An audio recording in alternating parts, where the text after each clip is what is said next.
Hi hello welcome back. അങ്ങനെ ഇന്നത്തെ vlog is all about food. ഞാനും നവീനും അടികൂടാതെ ഒരു കാര്യത്തിൽ ഉറച്ചു നിൽക്കുന്നുണ്ടെങ്കിൽ അത് ഭക്ഷണമാണ്. So this video is all about what we had. ഇന്ന് ഫസ്റ്റ് തന്നെ നമ്മൾ ട്രൈ ചെയ്യാൻ പോകുന്നത് ബൻ മസ്കയാണ്. എവിടുന്നോ ട്രെൻഡിങ് ആയി ഇപ്പോൾ എല്ലാവരും ചെയ്തുകൊണ്ടിരിക്കുന്ന ബൻ മസ്ക. സോ ഇത് നാട്ടിലല്ല, ഇത് നമ്മൾ ബാംഗ്ലൂരിലാണ്. ഇറാനി കഫേ എന്ന് പറഞ്ഞാൽ നമ്മുടെ വീട്ടിൻ്റെ അടുത്ത് തുടങ്ങിയൊരു കഫേയാണ്. അവിടെ നമുക്ക് ഇറാനി ചായയും ബൻ മസ്കയും കിട്ടും.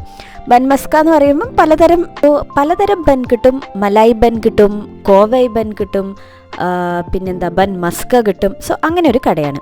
അടുത്തത് നമ്മൾ പോകുന്നത് ഒരു ഡോണർ ക്ലബ് എന്ന് പറഞ്ഞിട്ട് where we get loaded fries, wrap അങ്ങനെ കിട്ടുന്നൊരു കടയാണ്. സോ അതാണ് അടുത്ത ട്രൈ.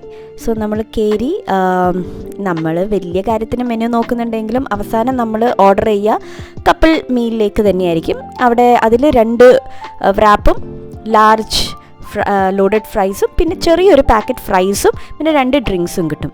ഡ്രിങ്ക്സ് എന്ന് പറഞ്ഞാൽ മിൻറ്റ് ലെമൺ ജ്യൂസ് കിട്ടും. സോ അവിടുന്ന് കുടിക്കാൻ പറ്റാത്തതുകൊണ്ട് നമ്മൾ അതൊക്കെ എടുത്ത് വീട്ടിലേക്ക് എത്തി. ദേവു ഉറങ്ങിയോണ്ട് നമ്മൾ അവളെ അധികം ഡിസ്റ്റർബ് ചെയ്തിട്ടില്ല. അപ്പം നമ്മൾ അങ്ങനെ വ്രാപ്പ് കഴിച്ചപ്പം തന്നെ നമുക്ക് വയറ് നിറഞ്ഞു. അപ്പം ഓൾറെഡി വൈകുന്നേരമായി. അപ്പോൾ നമ്മൾ വിചാരിച്ചു ലോഡഡ് ഫ്രൈസ് നമുക്ക് രാത്രി കഴിക്കാമെന്ന്. സോ അങ്ങനെ ലോഡഡ് ഫ്രൈസൊക്കെ അവിടെ എടുത്തു വെച്ചു. എൻ്റെ സന്തോഷം ഡിന്നർ ഉണ്ടാക്കണ്ടല്ലോ എന്ന് വിചാരിച്ചിട്ടായിരുന്നു. സോ അത് കഴിഞ്ഞ് പിന്നെ നമ്മളുടെ ബാക്കിയുള്ള കാര്യങ്ങളൊക്കെ ചെയ്തു. കുളിക്കാനായിരുന്നു, ഫ്രഷ് ആവണമായിരുന്നു, രാവിലെ ഇറങ്ങിയതായിരുന്നു. സോ ഈ കലാപരിപാടികളൊക്കെ കഴിഞ്ഞ് നമ്മളുടെ അന്നത്തെ ദിവസം നമ്മൾ എൻഡാക്കി. ബൈ.